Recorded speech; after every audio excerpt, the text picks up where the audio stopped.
zanagasikara mbola nareo apitsika amin'ny sababaka raha tsy misy olona zany inona ny tokony ataontsika tam'ilay sababaka eto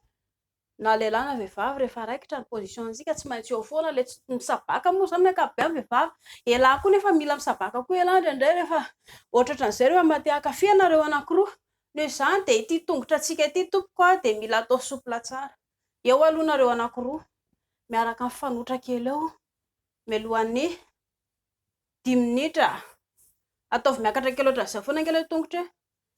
atao massage kely ohatr'izay dia rehefa mijanona kely jereko tsara hihetsiketsika be izotrozatra be daholo io tongotra antsika rehetrarehetra io sy ho vatantsika rehetrarehetra io dia ilainy izany mba hampalefaka antsika mba ahazoantsika fahafinaretana miakatra kely dia misopirana miakatra kely dia misopirana dia amperahana izy anankiroa amperahana hitanareo mianatra manao ohatran'izao ianareo anankiroa rehefa ao an-trano ao ilay roa inona itsy faladia itsy alefaso position tsara tarehy io mba hampalefaka ny vatantsika jereo tsara fa izaho zao manoloanareo dia efa tsapako lasa memafana ako ambon'izay lasa tsapako io memalefaka ny vatako dia rehefa avy atao kely an'izay dia alefa atao tsirairay atao amin'ny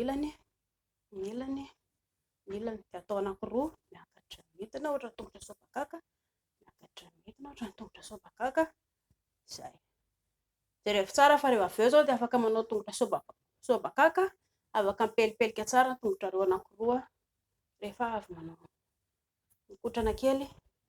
mandany fotoana kely manao ohatr'izao ianareo anankiroa izay ve mazotoa